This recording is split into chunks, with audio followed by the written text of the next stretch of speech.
Today I'm basically making a bike with all the broken parts that I have, combining them into one, and then I can take it down to the bike shop. The garage workshop is coming together pretty well, but there are still some tools that I am lacking, and both of the jobs that I need to do right now, I haven't got the tools for. Broken spoke, because I went bike packing on this bike and carried a little bit too much weight apparently on the back. Easily fixed if you do have the stuff. I don't have the stuff. Then there is this.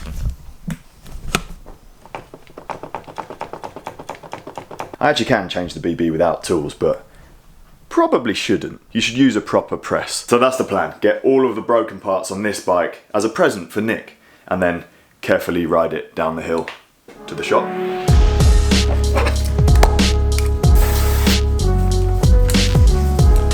Speaking as someone who used to work in a bike shop, out of courtesy, give your bike a quick clean before dropping it off. Keeps the person working on it happier, and you want them to be spending time fixing stuff, not cleaning stuff. That BB is so bad. Wouldn't it be nice if all rotors were just the same size?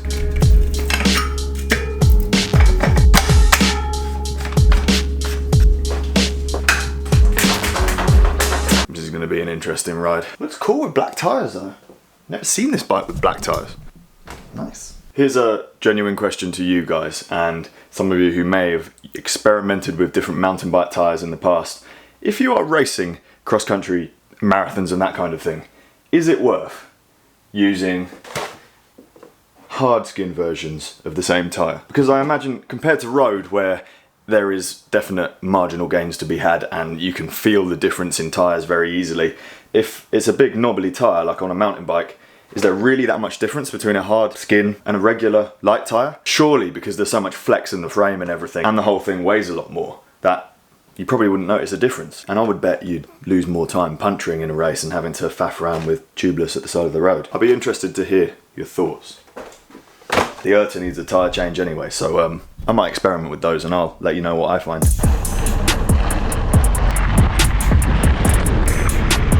Maybe that didn't quite make sense. What I meant was, the hard shell mountain bike tyres ride like crap, like road ones do. Or do you not notice? Because I'd rather not have punctures in the marathons we're doing, especially the stage race ones. Just on my way to the bike shop now. Bike is still in one piece. Please help. What are we broken today? Backyard bike shop saving the day once again. We should just set up a debit order for you. Like, you pay me money every week and then just kind of like... I just come in whenever I need it, yeah. I'm gonna do that for bike washing actually. Snap the spoke. It's like... Oh, it actually doesn't sound as good. So if you spin it slowly, you've got the nipples inside still. What the hell's that? The dropper just does that, yeah. That's not a thing that I need you to fix though. I thought I'd put all the broken parts into one bike and then just leave it with you. You can have it for as long as you want. I know you love working on mountain bikes. I think we should try these in real one. It's like room tape, but it's tubeless room tape. So you don't glue it on, it goes on like a room strip. And it just, it's just tight. the pressure of it. Yeah. Interesting. It seals everything.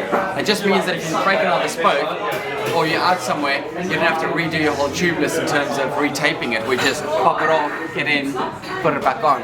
Okay. I know you don't break I never get punches, mate, it's fine. And you never ever break bike parts or anything like that. You probably never need this, but... yeah. It's perfect though, so you put the one tape on, so now that's a broken spoke. Make it tight. Put it on. Make sure it's straight. I'm trusting you with this, Nick. If it doesn't work, we'll just tape something else on. You've got a whole BB in there now, not just 3/4 of one. The clutch will need servicing at some point, but I've run out of the grease. I'll get some orders next week and get that sorted. Well, that is now a working bicycle. Shout out to Backyard Bikes for getting that sorted. If you're ever in Newcastle, you should come and see him. Let Nick fix your bike, unless you've got a mountain bike, and then don't turn up. It's not that I hate working on mountain bikes, it's just we're a really small shop with the demand and space and things like that. I'm looking forward to riding this with round wheels. So bike, like new. Wasn't expecting Nick to fix it there and then. Fair play to him. Fixed spoke, fixed BB, and back rolling again. In the current situation I'm in, which is in the run up to some mountain bike events, having two bikes is really handy. So I was, because it's surprising how often you break bits of them. Always handy having a spare you can just jump onto when one goes wrong. And still bits off. Now a nice uphill ride all the way home.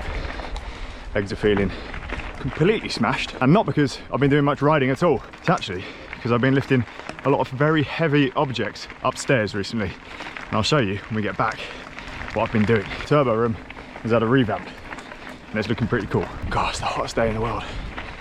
Northeast. It's just too hot. It didn't get squashed in my bag at all. It might be a bit sweaty, but it's a bagel. Oh, I can't even be bothered to finish my sentences. I learned how to use a knife sharpener today. Did you? Yes, I watched a video of Gordon Ramsay. Did he swear? No. I serviced his bike once. Do you like my hair? It looked very crinkly. This is what I spent yesterday doing.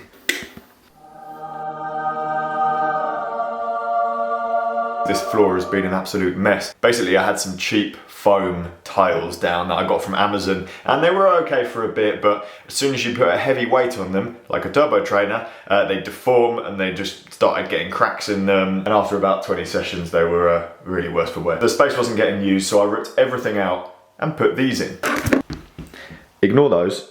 I will talk about those in another video. These are the same gym floor tiles that I got for the garage downstairs. They are super thick. They're like 2 centimeters thick, and you can get them in different thicknesses.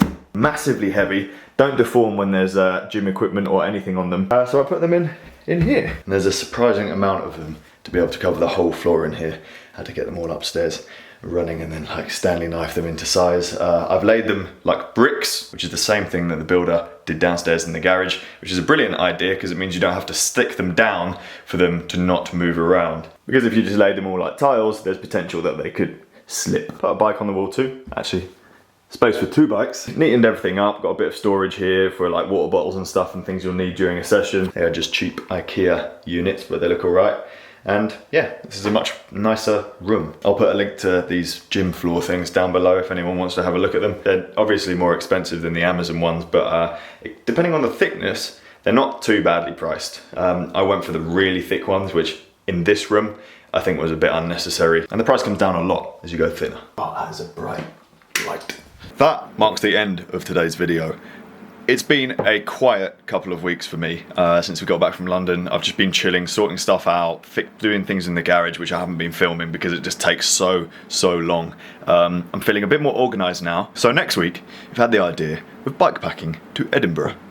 Because why not? I've barely been on the bike recently, so it'll be a nice excuse to get some big miles done. We're definitely not going the fastest way there either. So stay tuned for some hopefully incredible scenery as we cross the Scottish borders again, slightly different direction to last time, and then a route back through Berwick on the coast. Really looking forward to that, so stay tuned. Thank you as always for watching. Please like, comment and subscribe, and I'll see you guys soon.